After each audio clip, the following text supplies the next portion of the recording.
Bonjour à tous, aujourd'hui je vais vous expliquer le dessin animé Regular Show du début à la fin. La vie dans la série de dessins animés Regular Show ne se limite pas à la Terre, mais représente le monde avec un nombre illimité de planètes où vivent de nombreuses créatures de taille et de couleurs différentes. Deux des personnages les plus puissants du monde sont Mega Cranus et Malum Cranus. Mega était le personnage représentant la vie, jusqu'à la naissance de Malum, le destructeur maléfique, qui est l'opposé de Mega. Ils ne se sont jamais entendus jusqu'au jour où un nouveau monde a été créé au cours d'une bataille. Chaque fois qu'ils s'affrontent, le monde est renouvelé. La série est un épisode sans fin qui se répète encore et encore. À cause des frères Cranus, il y a eu 30 batailles au cours des 14 millions d'années, et tous les 14 millions d'années, ils s'engagent dans une bataille nulle où le monde est recréé, ce qui signifie que le monde prospère et grandit seulement pour être détruit encore et encore lorsqu'une bataille entre les deux se produit. Avant de parler de Rigby et de Mordecai, il faut revenir au début, au jour où le parc a été construit par un homme appelé Curtis Montgomery et nous pouvons supposer qu'il a une statue en son honneur au centre du parc. Mais les gens ne savaient pas que c'était lui. L'héritier Jebedia Townhouse est resté dans une maison pendant 200 ans, jusqu'à ce qu'elle devienne la propriété de M. Maellar. C'était un homme riche, mais il est devenu encore plus riche grâce à son héritage. Il collectionnait les étoiles filantes et, un jour, l'une d'entre elles était un petit garçon qu'il appela Pop Maellar, sans savoir qu'il s'agissait de Mega, car il ressemblait à un vieil homme et tenait dans ses mains un manuscrit dans lequel figurait l'histoire des frères Cranus.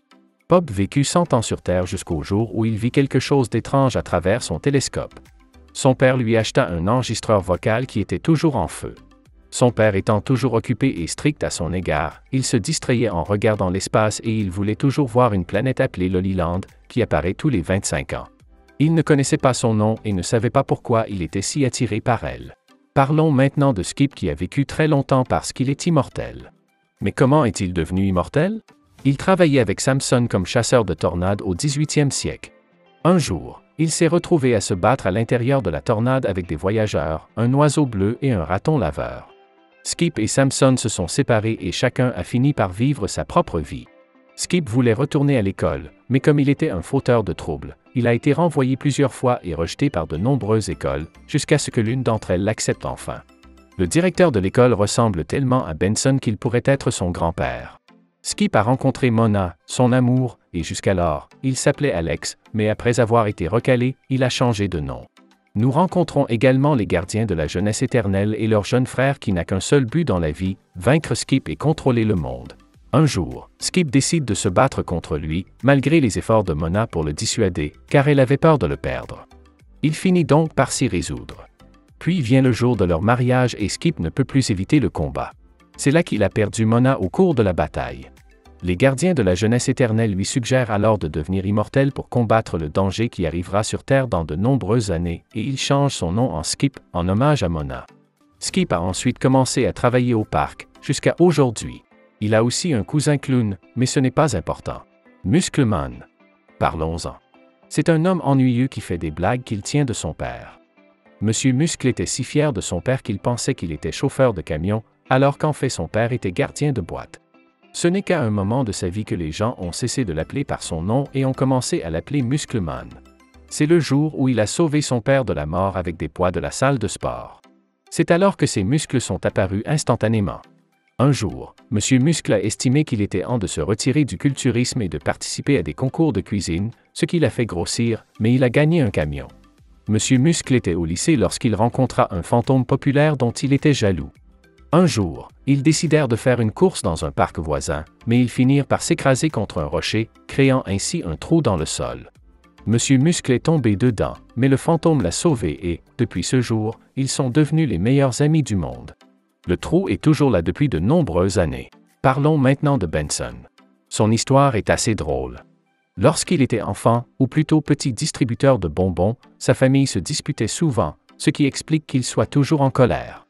Ses parents ont essayé de le comprendre, mais n'y sont pas parvenus et ont pensé qu'il avait des problèmes d'amour. Il est devenu accro aux ailes de poulet épicées et à la mayonnaise. Il a fait des choses stupides et a gâché ses relations et, bien qu'il ait eu beaucoup d'amis, sa tristesse ne l'a jamais quitté. Comme lorsqu'il a gagné la Coupe du monde de hockey, ou lorsqu'il a joué de la batterie dans un groupe très populaire, jusqu'à ce qu'il soit remplacé par une machine. C'est en participant à un match qu'il a perdu ses cheveux. Il a finalement rejoint le personnel du parc après avoir gagné une montre en or. Parlons maintenant de Mordecai et de Rigby. Ces deux-là se connaissent depuis l'enfance et c'est à cette époque qu'ils ont commencé à fêter les anniversaires au lieu de Noël, parce qu'ils ne croyaient plus au Père Noël. Rigby avait un frère nommé Don, qu'il détestait parce que son frère était devenu grand et fort, alors que lui était resté petit, et que ses amis préféraient son frère Don à lui. Les gens pensaient aussi qu'il était le plus jeune, mais en réalité, il était plus âgé que Don. Ses parents préféraient Don à Rigby, mais il s'y est habitué. Ironiquement, son frère l'admirait tellement qu'il a cessé de s'habiller comme Rigby. Don est devenu un comptable prospère, mais Rigby a commencé à travailler au parc et son seul compagnon est Mordecai, un garçon fort qui joue du saxophone et qui, en 7e année, faisait aussi de la musique. Il a passé 12 ans chez Rigby à regarder la télévision et à manger des céréales avant qu'ils ne décident d'aller ensemble à l'université, mais Rigby n'était pas très doué pour les études et le professeur d'éducation physique ne l'aimait pas beaucoup, si bien qu'il lui a demandé de faire un projet par lui-même s'il voulait réussir l'examen. Le professeur leur a montré sa machine à voyager dans le temps. Rigby a décidé que son projet était de voler la machine à voyager dans le temps et il a reçu une lettre de l'université lui annonçant qu'il n'avait pas été accepté. Mais Mordecai est accepté, ce qui signifie qu'ils vont se séparer et ne plus être amis. Rigby change les résultats et fait croire à Mordecai qu'il a été rejeté par l'université, mais Mordecai n'abandonne pas. Il décide d'utiliser la machine à remonter le temps pour se faire accepter à l'université, mais au lieu de la réparer, il crée une tornade temporelle qui cause d'énormes problèmes dans le futur. Le monde a disparu parce que Rigby a menti à Mordecai. Dans le futur, Mordecai et Rigby ne sont pas allés à l'université et Rigby n'a même pas obtenu son diplôme, mais Mordecai est allé à l'université pour jouer du saxophone pendant une courte période, puis il est parti et a voulu étudier l'art à la place. Cela n'a pas duré non plus parce qu'il n'était pas assez doué. Il a également perdu sa télévision et n'a pas pu payer sa nourriture. Rigby était à nouveau son colocataire à l'époque et ils étaient tous les deux des perdants. Ils sont allés au parc, mais leur relation avec leurs collègues de travail n'était pas bonne au début, surtout avec l'homme musclé qui les tyrannisait, et ils ne pouvaient rien faire de peur d'être renvoyés. Ils ont donc fait la paix. Ils ont 23 ans et restent au parc car le loyer est gratuit. Mordecai est tombé amoureux d'une fille qui travaillait au bar, Margaret. Il y a un petit détail au début du premier épisode qui va influencer la fin du dessin animé et que nous allons découvrir plus tard. Dans cet épisode, ils reçoivent un piano qui les téléporte dans le temps et l'espace. Mordecai essaie de charmer Margaret et de flirter avec elle. Il rencontre alors les licornes qui l'aident à attirer les femmes, mais il s'avère qu'elles se moquent de lui. Après quelques épisodes, Mordecai et Rigby ont fait des farces au téléphone, avant de découvrir qu'il s'agissait d'un téléphone magique. Ils ont voyagé dans les années 1980 et ont rencontré Pop. Plus tard, nous voyons comment Rigby et son frère Don se sont réconciliés et comment ils s'embrassent à la fin de l'épisode. Dans un autre épisode, Mordecai a proposé à Margaret de l'aider à déménager afin qu'il puisse profiter de l'occasion pour l'inviter à sortir. Rigby l'a fait pour elle parce qu'il voulait le taquiner et Mordecai a alors décidé de gâcher leur rendez-vous en changeant l'heure, mais il a provoqué une tornade dans l'espace et le temps et Rigby est mort. Mordecai demande alors au père du temps de lui permettre de remonter le temps pour sauver Rigby et plus tard, Benson est renvoyé à cause de Mordecai et Rigby parce qu'ils ont détruit la limousine du maire. Ils l'embauchent quand même lorsqu'ils apprennent que le nouveau patron est complètement fou. Mordecai reprend sa routine jusqu'au jour où M. Musclez Starla se sépare et tout le monde essaie de les remettre ensemble parce que M. Musclez est triste et ne fait plus son travail. Mordecai s'est alors mis en couple avec elle et elle a essayé de le tuer lorsqu'elle a découvert qu'il n'avait pas de sentiments pour elle et qu'il faisait semblant. Heureusement, M. Muscle est intervenu et l'a sauvé. Quelques épisodes plus tard, Rigby est mort lorsque Skip lui a coupé le bras lors d'un bras de fer, après avoir découvert que Rigby le trompait. Skip a essayé de ramener Rigby à la vie, il lui a fait un bras de fer jusqu'à la mort et il a gagné, sauvant ainsi Rigby. Les épisodes suivants sont consacrés à Margaret et Mordecai et à l'évolution de leur relation.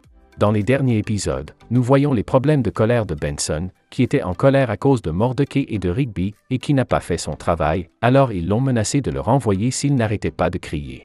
Mais au lieu de se calmer, il est devenu encore plus furieux et brûlait comme le soleil. Benson a ensuite essayé de renvoyer Rigby et Mordecai et a embauché de nouveaux stagiaires, mais Mordecai et Rigby savaient que personne ne voudrait faire un tel travail.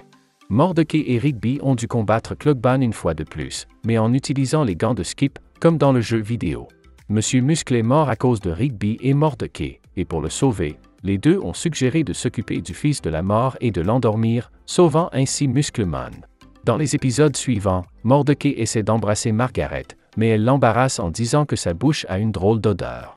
Ils s'embrassent quand même, mais Mordecai ne fait pas le premier pas malgré le baiser. Nous arrivons rapidement au mariage de Starla et de Muscleman. La plupart des épisodes des 6e et 7e saisons étaient centrés sur le fait que Rigby et Mordecai voulaient sortir avec des filles. Mais à ce stade, parlons du film de 2015 dans lequel Mordecai découvre que Rigby est la raison pour laquelle il n'est jamais allé à l'université. Cela a provoqué une guerre entre eux et Rigby est retourné dans le passé pour tuer Mordecai. Le Rigby du présent est donc retourné dans le passé pour détruire la machine à voyager dans le temps, mais il n'a fait qu'empirer les choses et a provoqué une tornade susceptible de détruire l'univers tout entier. Une fois de plus, ils ont réussi à sauver le monde. Plus tard, un dôme est arrivé lorsque Maelar a décidé que c'était une bonne idée de faire des recherches sur le parc et de créer un environnement écologique sous la supervision de quelques scientifiques. Bien sûr, en échange d'argent. Benson a enquêté sur l'affaire et a découvert que le dôme et le parc tout entier allaient être envoyés dans l'espace. Il a donc essayé de faire sortir tout le monde et a réussi. La vie reprit son cours normal, Mordecai sortit avec Margaret, Rigby retourna à l'école pour terminer ses études et il partit avec Benson en Chine pour étudier une nouvelle langue. Un nouveau dôme est apparu, mais cette fois-ci, les scientifiques ont placé un énorme bouton à l'intérieur et leur ont demandé de ne pas appuyer dessus, mais cette fois-ci, ils les espionnaient. Plus tard, Benson tombe amoureux de Pam, une scientifique. Pop a enfin pu voir la planète et a découvert qu'il s'agissait de sa maison. Il a également utilisé ses pouvoirs pour voir la planète et c'est à ce moment-là que nous avons découvert ses véritables pouvoirs. Rigby a obtenu son diplôme de fin d'études secondaires et Aileen celui de fin d'études supérieures. Toute l'équipe du parc a décidé d'appuyer sur le bouton et a été envoyée dans l'espace, comme de nombreux autres parcs dans le monde. Ils devaient vivre dans l'espace sans technologie, du moins c'est ce qu'ils pensaient. 2 personnes les ont approchés et les ont emmenés dans les stations spatiales, où ils ont découvert qu'il y avait beaucoup de stations spatiales et qu'il y avait une guerre entre elles.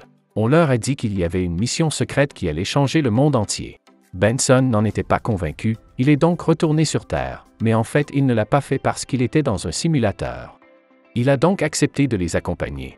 Au milieu de tout ce bazar, Pop se rendit compte que quelqu'un essayait de le tuer. Son frère Malum.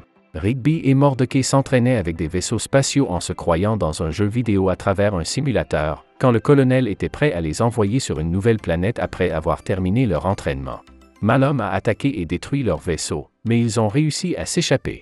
Pendant le voyage, ils ont trouvé une vidéo de Pop et Maelar racontant leur histoire. Pop s'est entraîné avec Maître Earl. Il est devenu fort en peu de temps, mais il ne voulait pas se battre. Il voulait faire la paix avec Malum, mais celui-ci l'a attaqué.